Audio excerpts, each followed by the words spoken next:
everybody. It is Monday, November 20th. You're listening to the Mo News Podcast. I'm Moshe Wanunu. And I'm Jill Wagner. This is the place where we bring you just the facts. And we read all the news and read between the lines so you don't have to. Jill, for those of us in America, it's a short week for many of us. Thanksgiving on Thursday. It is. I don't know where this year went, which is like the stupidest comment to say, but time goes she so quickly. She says after she said it. But time goes so quickly. I can't believe it's already Thanksgiving. Thanksgiving feels like it's a little bit earlier this year. We have a full week after Thanksgiving of November. Oh, interesting. The Gregorian calendar playing some tricks on us this year, Jill. Any big plans? No, most of my family lives on Long Island. So we are here. We don't ever really need to travel far. And in my house, we are on the countdown for what is just known as the game. It is the Michigan-Ohio State game, the Saturday after Thanksgiving every year. So we're officially, it's game week. We should note to all of you podcast listeners that we will have new editions of the pod tomorrow and Wednesday, and then we'll have a couple special editions out for you, including this week actually marks 60 years since the Kennedy assassination, Jill, and there's lots of theories out there as to what actually happened. So I have an interview we'll be putting out on that, as well as some stuff, as well as a couple of special editions related to the war in the Middle East as well. All right, Moshe, let's get to the headlines here. The face of AI, Sam Altman, fired by OpenAI, but now he's in talks to come back to the company. Yes, it is as strange as it sounds. And no, he was not replaced by AI. We'll explain. The AI was so good that it just like, that'll be our next him. CEO. The robot is the CEO. Yeah. The latest from the Middle East, an update on those premature babies at Al-Shifa Hospital, their status, and video that Israel says shows two of the hostages that were taken by Hamas were taken there to the hospital on October 7th. Also, some interesting polling related to the war here in the U.S. Rosalynn Carter, former First Lady, died on Sunday at her home in Georgia. We'll take a look back at her life. Tragedy at a Taylor Swift concert in Brazil. The state of the 2024 race and why Nikki Haley is the darling of Wall Street. Sean Diddy Combs settled his lawsuit in record speed. And the Thanksgiving week forecast. Plus, Moshe has on this day in history. Jill, a big birthday for the president today, and we'll look back at Home Alone 2, one of my favorite sequels of all time, which we should say stars another former president. Okay, let's start with the personnel drama over who leads ChatGPT into the future. It was a wild weekend at the most well-known artificial intelligence company in the world. So first, on Friday, Sam Altman was ousted from his role as OpenAI's chief executive. OpenAI is the company behind the popular app ChatGPT. The firing of Altman, who to many was this human face of generative AI, really sending shockwaves across the tech industry. Microsoft is among the companies that is heavily invested in OpenAI, more than $13 billion. And execs there reportedly not told about the firing until right beforehand. So after Altman was fired by the company board without warning on Friday, the co-founder and former president, Greg Brockman, he stepped down in solidarity along with a slew of senior researchers. Other staff members have reportedly pledged to resign as well and follow the two of them to other projects, signaling their support on social media. Then within 24 hours this weekend, Altman and Brockman were already in talks to return to the company as the staff we mentioned was rallying behind them. Altman and Brockman joined executives at the company's headquarters on Sunday after interim CEO Mira Murati told staff that she invited Altman, according to the website The Information. There was speculation over the reason behind Altman's removal as CEO and from the OpenAI board of directors, which again really came as a shock to Altman, staff, and investors. An internal memo sent to staff said the decision to unseat Altman came as the result of, quote, a breakdown in communication between Sam and the board. A memo from the COO, Brad Lightcap, said the decision, quote, was not made in response to malfeasance or anything related to our financial, business, safety, or security privacy practices. The board effectively said that Altman hadn't been totally honest with them, but it is unclear specifically what was at issue. The New York Times reported Sunday that the conflict may have come down to how fast OpenAI was growing and how much or how little attention was being paid to AI safety at that company, which was valued at about $85 billion. Yeah, an incredible valuation there, Jill. So the Times has some interesting details here on what appears to be both a larger vision issue and a personal issue. One of the people behind this is a guy named Ilya Sutskever. He's an AI researcher and a co-founder of OpenAI, along with Altman and several others. He apparently was increasingly worried that the company technology could be dangerous and that Altman was not paying enough attention to the risks of AI. Sutskever is a member of the company's board of directors, which incidentally, now with Altman gone and Brockman gone, at least for now, is down to 4 people. He apparently, Sutskever, also objected to what he saw as a diminished role inside the company. And it comes as there's an internal debate at OpenAI as they've transitioned from nonprofit to very much for-profit. Altman was fundraising for a custom AI chip. The project code name was Tigris prior to his unexpected firing.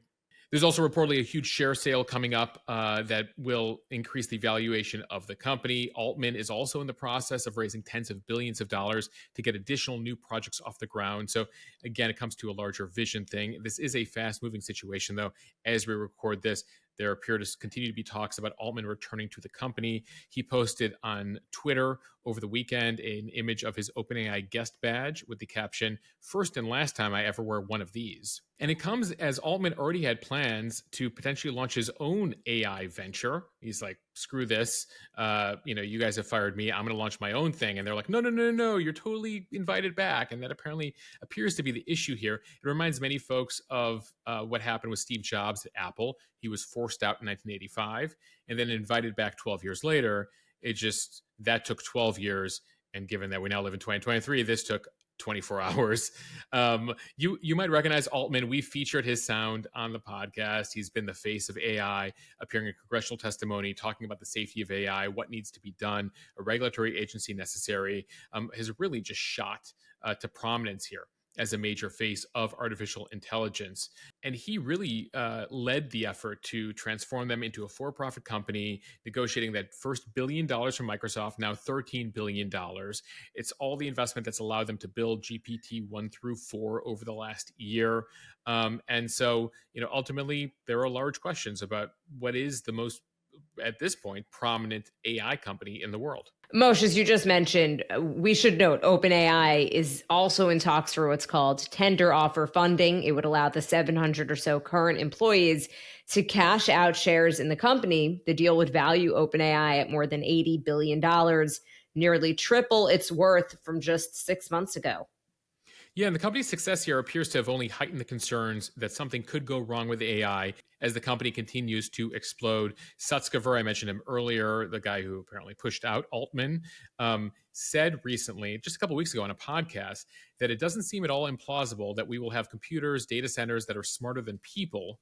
What would the AIs do then? I don't know. So, Altman saying we totally have this under control. Sutskever saying we don't have this under control. Clearly, a vision issue there, but something we're all watching very closely because we've all been very concerned, including the federal government of late, as to whether AI companies are being too laissez-faire, whether they're creating sentient AI at some point. And so this tumult, this kind of internal fight at OpenAI is getting a lot of attention, deservedly so. But Moshe, he is so synonymous with OpenAI. It would be like if Mo News had a board and we're like, Moshe, it's Jill, just not working out. What do you guys have planned? What do you have planned? You had a good run. Thanks for starting the company. You're out. And then a day later, you guys call me being like, all right, you're invited back. How do we get you back here? There is some reporting that if he were to go back, that he's like, this board is not okay. I would need an absolutely new board. And we should note that this board is not like a normal corporate board. This is like a vestige of the nonprofit days. I think there's like a professor from a university on the board. There's only 4 people, including Sutskever, who pushed him out. Altman was on the board. Brockman, who left, was also on the board. So they went from 6 to 4. So clearly he'd have to reset things. But I think they have a larger challenge at the company because they've exploded in growth and in vision, especially in the last year as AI has exploded. So what needs to happen there? And again, the board says that he didn't do anything nefarious of sorts. He just wasn't honest with them. Okay, he lied to us about some stuff. What did he lie about? Unclear. And so we'll keep you guys up to date on what we learned. All right, Moshe, let's switch gears and talk a little bit about what's going on in the Middle East. Health officials say 31 premature babies that were in extremely critical condition have been transferred safely from Gaza's main hospital, and they will be going to Egypt. Emergency medical workers from the Red Crescent and the World Health Organization took the infants by ambulance to the Rafah crossing in southern Gaza, where they were getting urgent care. The World Health Organization saying 11 of the babies were in critical condition and that all were fighting serious infections. 2 others died before the evacuation could take place. The World Health Organization saying the babies, along with 6 healthcare workers and 10 family members of hospital employees, were evacuated under extremely intense and high-risk security conditions. Fighting has raged at and around Al-Shifa Hospital now for more than a week. More than 2,500 civilians, patients, and staff members left the facility on Saturday after receiving an evacuation order from the Israeli military. Several hundred patients still remain behind. World Health Organization officials labeled the hospital as a, quote, death zone Saturday after touring the facility. The Israelis, though, accuse Hamas of using this hospital as a command center and have for weeks called for evacuations of the facility. On Sunday, the IDF released surveillance footage of Hamas fighters actually bringing captured Israeli hostages to the facility for care, as well as footage of stolen Israeli vehicles and additional footage of what the Israelis say is a Hamas tunnel that began on hospital property. The argument is that the hospital officials were complicit in the abduction of hostages and also lying about the Hamas presence at the facility. In this video released by Israel, you could see there are tons of hospital personnel watching, even if they're not directly involved with the hostages, that are seeing what is going on as the hostages are being brought into the hospital. Right. The Hamas fighters arriving in Israeli military vehicles, bringing the hostages in, some guys carrying guns, demanding care for these people on October 7th. So you can see the timestamp on the footage there. These health officials, Jill, in talking to folks there, are in a really tough spot because they effectively operate with the permission of the Hamas government. And of course, they're there to care for whoever is injured and sick that comes into the hospital. At the same time, the only reason we make note of this here is that it is a reason to take statements from medical and hospital officials denying Hamas presence with a grain of salt. Yeah, the Israeli army saying it found a 55-meter tunnel about 10 meters under the hospital's 20-acre complex, which includes several buildings, garages, and a plaza.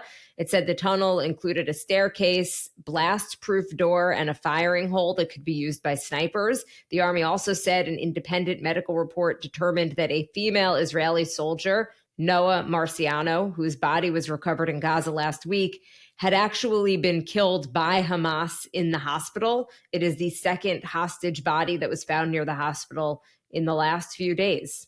Speaking of hostages, there's been a lot of talk about a deal now for a couple of weeks. We've been talking about it on the podcast, and there were some reports over the weekend that they are edging closer to a final deal. The Washington Post late on Saturday reported that there was a tentative deal that would free about 50 women and children currently being held hostage in Gaza in exchange for a 5-day pause in fighting. They're calling it a pause, not a ceasefire, but 5 full days there. The hope is that if they successfully release the women and children, that other groups of captives would follow. But U.S. and Israeli officials threw cold water on that reporting on Sunday, saying there is no deal yet. And there have been a lot of logistical questions back and forth over who would stop doing what, when, who would go first, etc. Now, the hope is that if there's a stop in fighting here, that would allow a significant increase in the amount of humanitarian aid, fuel, etc., coming into Gaza. Hamas has to agree to a deal here. The Israelis have to agree to a deal. The decision to accept the deal is difficult for Israel. There's a strong now there is strong domestic pressure on the prime minister there, Netanyahu, to bring hostages home. A march of more than 30,000 Israelis to the prime minister's office took place over the weekend, effectively demanding that Israel do whatever it takes and offer whatever they need to bring home hostages. But there are also loud voices in Israel, including in the war cabinet. They're split effectively. Netanyahu's inner core. The argument against is that they have Hamas on the run here, and that the group is weakened. They're launching less rockets. They've taken out a lot of leadership. They're incommunicado with each other, and that a 5-day ceasefire would reverse a lot of those gains against Hamas. And so the Israeli prime minister finds himself in a difficult position. Do you bring home whoever you can bring home? You set a certain precedent in terms of what you're trading in exchange. At the same time, you're also trying to defeat this terror group and the people who were involved with the massacre on October 7th. Barak Ravid, he's an Axios reporter, also reports in Israel. He's actually a great follow on Twitter for those of you who are still on the platform. He had some good reporting on Sunday on why things are taking so long. It turns out a lot of this hostage exchange hinges on Yahya Sinwar. We've told you about him. He's the Hamas leader in Gaza, who was actually the brainchild of the October 7th attacks. He's key to these talks. He's one of the key decision makers in terms of how many of the hostages go home. Apparently, he went silent for a few days last week, and then came up again and said, "Oh, I'm ready to talk again." So you have these talks happening in Doha. You got the Mossad, you got the CIA, you got the Americans, you got the Israelis, you got the Qataris, you got the Egyptians, and then they're making calls to Gaza, and they have the head of Hamas in Gaza who's involved in these talks. One more thing we wanted to make note of, it was a very busy weekend in regards to this war. President Biden had an op-ed piece out over the weekend in the Washington Post, effectively laying out his vision for what things need to look like. He begins by saying the U.S. supports the democracies of Ukraine and Israel fighting against Hamas and Russia. Israel has a right to defend itself. Gaza cannot be ruled by Hamas nor be used for terrorism again. He then gets into the long-term solution on the need for a two-state solution of Palestine living alongside Israel. He says that it would happen under a revitalized, what he says, Palestinian Authority. They currently rule the West Bank. So his vision is for them to come back and rule Gaza as well. Though notably, he also did put some pressure on Israel in the piece, saying that the Israeli government needs to do a better job of stopping violence in the West Bank territory. That's where violence right now is emanating from some Israeli citizens who live in settlements and towns there who are attacking Palestinian civilians. President Biden saying in his piece that the U.S. is considering visa bans on all those individuals who live out there. Clearly a move here by President Biden to clamp down on his right flank, on the more right-wing part of his government that is very supportive of these settlers in that territory. And then zooming out of the region, another related development that we're watching, the Yemen-based Houthi terror group seized an Israeli-linked cargo ship in a crucial Red Sea shipping route on Sunday. The Iran-backed group took over 24 crew members hostage, saying that they hijacked the ship over its connection to Israel. The cargo ship is called the Galaxy Leader. It is affiliated with an Israeli billionaire. There were no Israelis on board. The 25 crew members are from a range of nationalities, including Bulgarian, Filipino, Mexican, and Ukrainian. The ship was flying a flag from the Bahamas, actually. U.S. defense officials confirmed that Houthi rebels seized the Galaxy Leader in the Red Sea on Sunday afternoon. The rebels descended on the ship by rappelling down from a helicopter. The Red Sea stretches from Egypt's Suez Canal down to the Horn of Africa, and it is a key trade route for global shipping and energy supplies. So that's why the U.S. Navy has stationed multiple ships in the sea since the start of this Israel-Hamas war on October 7th. Yeah, the Houthis have really been one of the main groups here that Iran backs, has been involved in things, shooting missiles at Israel, bringing down an American drone.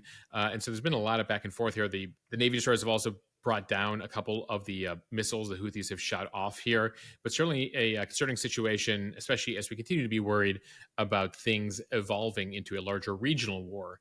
Keep in mind, there's been now more than 60 attacks on U.S. bases across the region in just the past 4 weeks. All right, time now for the speed read from AccuWeather. Let's start with a look at the Thanksgiving travel forecast with a record number of Americans on the road this week. Between 55 and 56 million people will take to the roads, skies, and rails to travel during the week-long stretch around Thanksgiving, according to AAA. AccuWeather meteorologists believe the greatest negative travel impacts associated with the storm will be in the Midwest from today until Tuesday, and in the Northeast on Tuesday. Some weather-related travel issues could linger into Wednesday. There is a likelihood of severe thunderstorms, which includes the potential for tornadoes in portions of Louisiana, Arkansas, and Mississippi from this afternoon into tonight.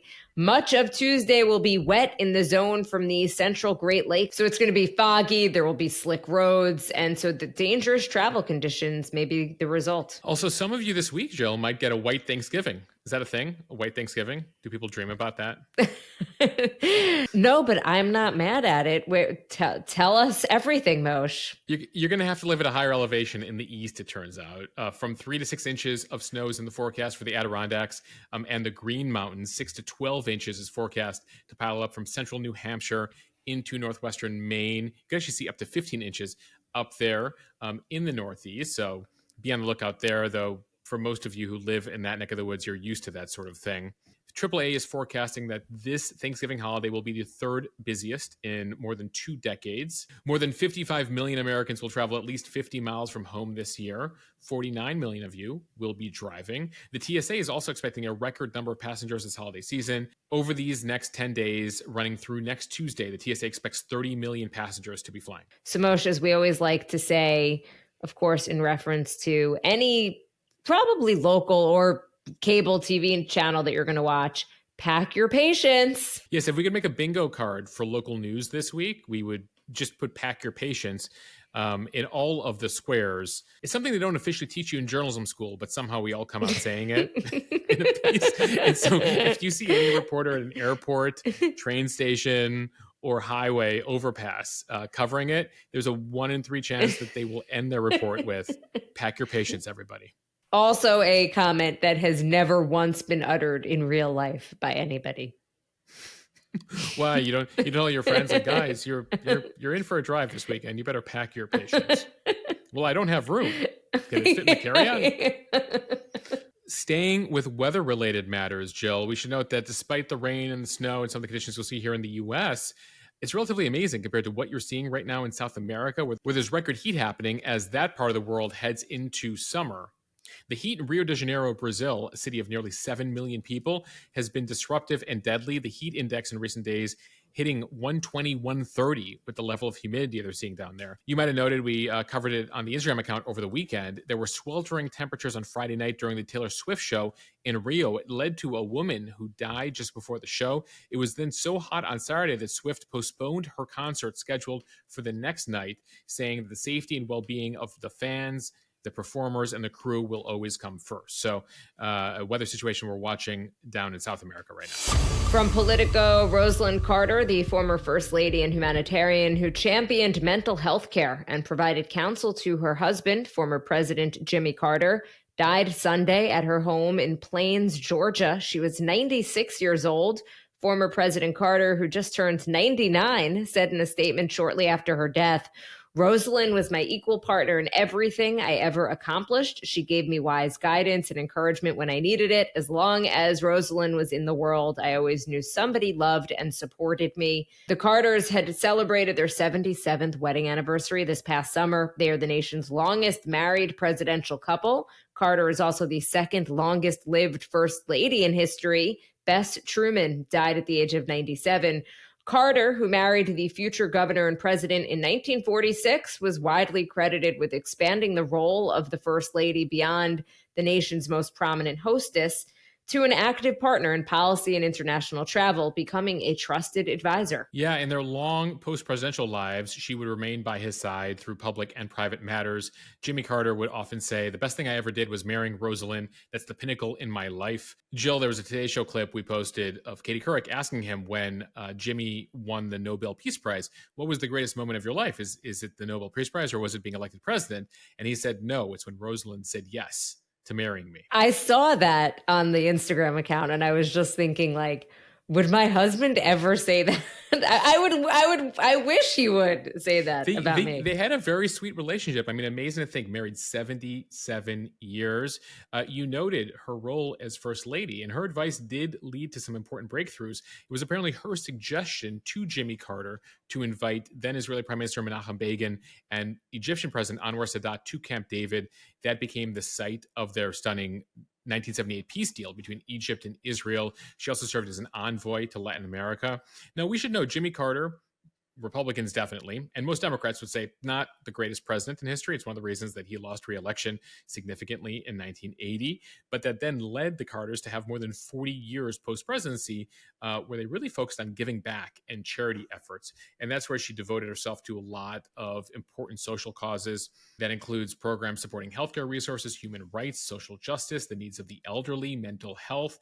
She worked closely with Jimmy on Habitat for Humanity projects. She would host annual symposia on mental health at the Carter Center, which they built several decades ago. Again, uniting experts and advocates for discussions of mental health, family coping, supporting research, and reducing the stigma of mental health, a huge issue that she prioritized for many, many years. And Jill, one more fun fact I learned as I was reading up on all of this, it was Jimmy Carter's mother, a nurse, who delivered Rosalynn. What? And apparently introduced them as babies to one another in Plains, Georgia. And the two of them knew each other at a very young age. In fact, Jimmy had proposed to her and she's like, I have to finish high school before I can marry you, Jimmy. A real love story. That's so cute. All right, checking in on politics from the Wall Street Journal. Big hitters on Wall Street lining up to support Nikki Haley's long shot bid to snatch the 2024 Republican presidential nomination from former President Trump. The Journal spoke to about 30 senior execs on Wall Street who say there is a desperate hunt for anybody but Trump. The former president they see as too unpredictable, among other concerns. Nikki Haley, who already has high-profile admirers, including outgoing Morgan Stanley CEO James Gorman, has been busy this week charming others, including JP Morgan Chase's Jamie Dimon and BlackRock's Larry Fink. Jamie Dimon, who leans Democratic, has told people Haley seems to understand the business world and could get things done. That tacit endorsement is rare. The highly influential Dimon typically does not signal support for candidates. Ken Griffin, the founder of the investing giant Citadel and one of the biggest Republican donors, told Bloomberg News that he is flirting with throwing his support behind Haley as well. It comes as Haley's poll numbers have been rising in Iowa and New Hampshire, the first two voting states that come up in just about 8 weeks, though she still trails Trump by anywhere between 20 to 30% in those states still. So we're going to keep watching this, Jill, but it's interesting because a lot of them initially were into DeSantis. They became disenchanted with DeSantis. And so many of them in recent weeks moving towards Haley's side. We'll see what that means and how that translates with voters. Staying on the Republican side of things here, a Colorado judge on Friday ruled that former President Trump will appear on the state's presidential primary ballot next year. That waves off the latest argument raised by some liberal groups that are trying to disqualify Trump from being on the ballot for a second term over his efforts to overturn the 2020 election. Now, while the Colorado judge, her name is Sarah Wallace, found that Trump engaged in an insurrection on January 6th, inciting the mob that stormed the Capitol, she wrote that she does not believe the Constitution allows her to stop him from being on the ballot. She does not believe that the provision in the 14th Amendment, Section 3, it's called, that disqualifies officials involved from insurrection from running applies directly to the president himself. Now, this will likely be appealed and may end up in the U.S. Supreme Court, but it does come as judges in 3 other states, Minnesota, Michigan, and New Hampshire, have also shot down these similar legal claims about the 14th Amendment to boot Trump from the ballot in recent months. Staying with politics from NBC News, Joe Biden's approval rating has declined to the lowest level of his presidency, 40%, as strong majority of all voters disapprove of his handling of foreign policy. end the Israel-Hamas war. This is according to the latest national NBC News poll. The erosion for Biden is most pronounced among young Democrats, a majority of whom believe Israel has gone too far in its military action in Gaza, and among voters 18 to 34, with a whopping 70% of them disapproving of Biden's handling of the war. Pollsters say that they can't recall another time when foreign affairs not involving U.S. troops transformed the American political landscape. Now, keep in mind, Biden's overall approval is down just 1 point from September, 41% to 40%, but still pretty historically low for a president looking for re-election next November. The poll also finds Biden behind former President Trump for the first time in a hypothetical general election matchup, although the deficit is well within the poll's margin of error for a contest that's still more than 11 months away. So some alarm bells for Biden here. What stands out, frankly, Jill, is this shift among voters 18 to 34. Back in September, 46% of basically Gen Z and younger millennials said they approved of Biden's job performance. Now, 31%.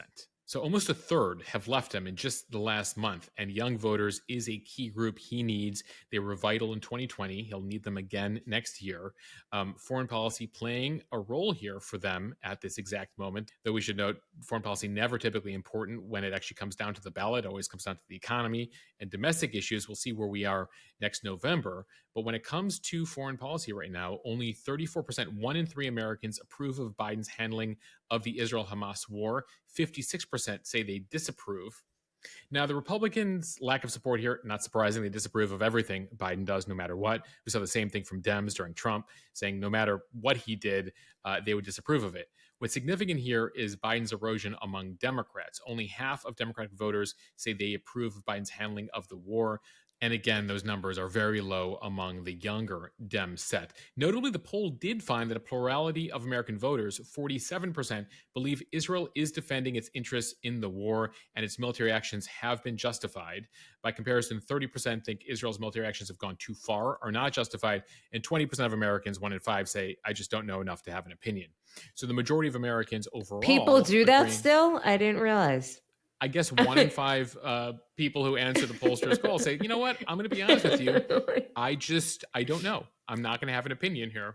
Now, the question is, how many of the other 80% actually don't know enough, but don't care to admit it? Either way, still significant. You have about 47% saying Israel justified, 30% saying they've gone too far, 20% no opinion. But when it comes to Biden's handling, people I think there's a larger brush they're painting here, which they just they don't have confidence in the guy right now. And that includes younger Dems, which is particularly concerning to some Democrats and has led some Democratic officials, as we've been telling you on this podcast, to say, Biden, time to hang it up. Time is getting short here. And Biden saying, nope, I can totally beat Trump. I'm sticking with it. Jill, we have a long way to go, about 50 weeks until Election Day. Gavin Newsom chomping at the bit. Gavin Newsom has newsomforpresident.com ready to go, Jill. He just hasn't. Just in case. And from People magazine, and another fast developing story over the weekend, 1 day after a lawsuit was filed against rap mogul Sean Diddy Combs, it was settled out of court. Combs and Cassie Ventura reached a deal after she accused Diddy of rape, sex trafficking, and domestic violence and more in New York. They announced Friday that they resolved the claims in the lawsuit to their mutual satisfaction. The parties added that there will be no further details about the terms of the agreement released publicly, although talk around the time of the lawsuit was that offers and demands in the tens of millions of dollars were going back and forth. Yeah, this likely wasn't very cheap. Some background here. Ventura and Combs met back in 2005. She was 19. He was 37. He then signed her to his label Bad Boy Records, and the two later began dating. In her lawsuit, she had some really horrific allegations of a decade-long cycle of abuse, violence, and sex trafficking. Now, she says in the statement, Cassie says, they decided to resolve this matter amicably on terms that I have some level of control. Combs also issued a statement saying effectively the same, and that he wishes Cassie and her family all the best. This, of course, allows both of them to avoid a messy trial, prevents her from having to relive this trauma, and, of course, prevents him from having to see a lot of these very negative details and allegations come out. We should note that Combs's lawyer clarified that this agreement is, quote, in no way an admission of wrongdoing. Totally not an admission of wrongdoing. That this was just an amicable way to end this. So there's that, Jill. But one question I still have that was not addressed in the reporting so far: does Kid Cudi get a new car? Because we might have because if you listened on Friday, the lawsuit alleged that Diddy blew up Kid Cudi's car, a rapper that apparently had an interest in Cassie at the time. Kid Cudi said, yeah, he totally blew up my car on my driveway. No word on a settlement for Kid Cudi and whether he gets a new car from Diddy. One of the more bizarre details to come out from that lawsuit. Right. Horrific details, but the Kid Cudi thing was just like, what is this? Is he freaking? Is Diddy insane? In the mafia? Is he in a drug cartel? Like, who does this stuff? All right, now time for On This Day in History, Jill. A happy birthday to Joe Biden today. He turns 81 years old, born in Scranton, PA on November 20th, 1942. Jill, he's already the oldest president in American history. He's now an even older president. He's still the oldest president in American history. And certainly, as we discussed earlier, that's one of the concerns you're hearing from voters, because he will be 82 if he's elected next year on Inauguration Day for the second term, and he would leave at the age of 86. So yes, nonetheless, a happy birthday to Joe Biden today. The subject for Politico Playbook's nightly email today was a not so happy birthday for Biden. Well, I mean, that's one of the things on his birthday. He's dealing with Ukraine. He's dealing with China. He's dealing with Israel. Then he's got all his domestic stuff. Though those are his favorite issues. He loves foreign policy. That was always his big thing in the Senate. But it's a lot. I mean, he's 81. Joe. Moshe, I had said this when he first announced that he was officially going to run for re-election. And this was before all of this drama in the Middle East, etc. Why? Just enjoy your 80s. Well, enjoy the rest of your life. He was only 80 back then, Jill. All right, moving on here to this next item. On this day in 1947, actually Joe Biden's 5th birthday, that's when Princess Elizabeth at the time married Philip Mountbatten in Westminster Abbey. She would, of course, go on very quickly to become Queen Elizabeth and serve for a very, very long time. Moshe, I know you were going to watch The Crown this weekend. Did you get to any of it? We did. So it's a two-parter. They've put out the first 4 episodes of the final season. This goes into the final days of Diana and Dodi Fayed. I thought they did a very good job with it, Jill. We binged all 4 episodes, and then part 2 comes out in December. Definitely recommended. And the actress who plays Diana has her mannerisms and look down pat. It's incredible. And they tease at the end that part 2 in December will be all about William meeting Kate. So it really takes you up to modern day. Is it going to get to Meghan Markle, Harry? I don't believe so. I feel like they need a whole other season for that. But, listen, we could dream. We can dream. All right. On this day in 1983, that would have been Joe Biden's 41st birthday. Mosh. On this day in 1983, people of a certain age might remember this. A TV movie called The Day After aired on ABC. There was a time, folks, when there was an afternoon TV movie that would air and was highly watched. This one was watched by 100 million people, including President Reagan at the time. One of the reasons, it postulated a fictional war between NATO and the Soviet Union over Germany that escalates into a nuclear exchange between the U.S. and the Soviets. And it focuses actually on Kansas City, Missouri, getting hit with a Soviet ICBM and effectively the nuking of Kansas City, Missouri. So this was a shock to the nation. The point of the film really was to show the impact of nuclear war as people kind of talked about the missiles and there was escalation at the time between the U.S. and the Soviets. Interestingly, Reagan watched this and noted in his diary, they would find later, that this film had an impact on him. As the U.S. and the Soviets were negotiating reducing their nuclear stockpiles at the time, the film was also translated and shown in the Soviet Union. And finally, on this day in 1998, that would be Joe Biden's 56th birthday, American Tobacco Company signed an agreement with 46 Any chance states. We have to get a Joe Biden interview is gone, officially. Listen, this is all fact. This is all very factual. it was the big agreement in 98 on this day between tobacco companies and states over the connection between smoking and lung cancer. The tobacco companies paid $206 billion, which at the time was the largest civil settlement in U.S. history for the health impact of cigarettes. All right, we end here, as always, with a bit of pop culture news. On this day in 1992, Home Alone 2, Lost in New York, premiered in theaters. Another plot, Jill, another Home Alone plot that could have easily been solved by cell phones. Yeah. Basically, yes. just text Kevin, hey, we forgot you, like, get on the next flight. That family, though, man, can't even imagine, even with a lot of kids, forgetting a kid. No, but it made for a classic Christmas film. Great for TV. And a classic sequel. By the way, that sequel, of course, takes place at the Plaza Hotel.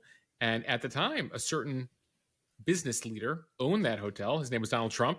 And in order to be able to shoot in the lobby, they gave Donald Trump a cameo. So it is the only Christmas movie with a presidential cameo, Jill.